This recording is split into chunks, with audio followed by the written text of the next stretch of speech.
এক সময় যা ছিল ক্ষমতার প্রতীক, যেখান থেকে আসতো ওবায়দুল কাদের, হাসান মাহমুদ আর নানকদের হুঙ্কার গর্জন, আজ তা ধ্বংসস্তূপ।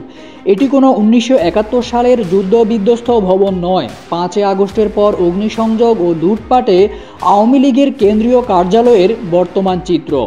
নিচতলা পরিণত হয়েছে গণশৌচাগার, আর উপরের তলায় পরিণত হয়েছে অপরাধের কারখানায়, যেখানে চলে স্টেডিয়াম পাড়ার ভবঘুরেদের নানা অপকর্ম।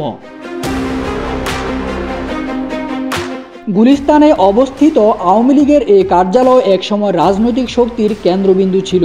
মাত্র 5 মাস আগে যেখানে প্রবেশ করতে লবিং করতে হতো, আজ সেই কার্যালয়ে ঢুকা তো দূরের কথা, দুর্গন্ধের জন্য সামনে দিয়ে যাওয়াও এখন অসম্ভব হয়ে পড়েছে। ভবনটির নিচতলা পাবলিক টয়লেট হলেও উপরের তলা গুলিস্তানের ভবঘুরেদের অভয় অরণ্যে পরিণত হয়েছে, যারা কিনা এখানে থাকে, খায় আর ঘুমায়। অথচ এক সময় তারা এর পাশ দিয়ে যেতেও 100 বার ভাবত, কখন আওয়ামী নেতারা তাদের গায়ে হাত তোলে গাঁজাখোর গালি দিয়ে। লুটপাটের শিকার হয়েছে ভবনের আসবাবপত্র, দরজা, জানালা, এসি, লিফট, এমনকি লোহার রড, নেমপ্লেট, তামা, টাইলস পর্যন্ত।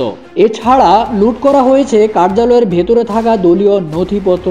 টোকাইদের ভাষ্যমতে 35,000 টাকার মতো মালামাল বিক্রি করেছে তারা।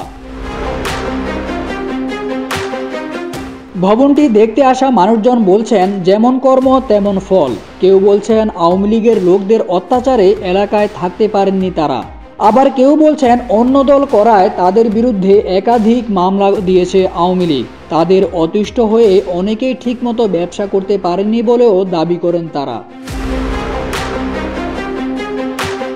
একসময় যেখানে রাজনৈতিক প্রভাব ছিল প্রবল, আজ সেখানে তৈরি হয়েছে ভুতুড়ে পরিবেশ। রাজনৈতিক পালা বদলে ধ্বংস হওয়া এই ভবনটি যেন চোখে আঙ্গুল দিয়ে বলে দেয়, একসময় যা ছিল ক্ষমতার প্রতীক, আজ সেটি শুধুই এখন হাত পাহীন দুরবস্থার প্রতীক। 5 আগস্ট ছাত্র জনতার গণ অভ্যুত্থানে আওয়ামী লীগ সরকারের পতন হয় এবং একই দিন দেশ ছেড়ে ভারতে পালিয়ে যান শেখ হাসিনা। ওই দিন বিক্ষুব্ধ ছাত্র জনতা আওয়ামী লীগের কেন্দ্রীয় কার্যালয় ভাঙচুর ও অগ্নিসংযোগ করে।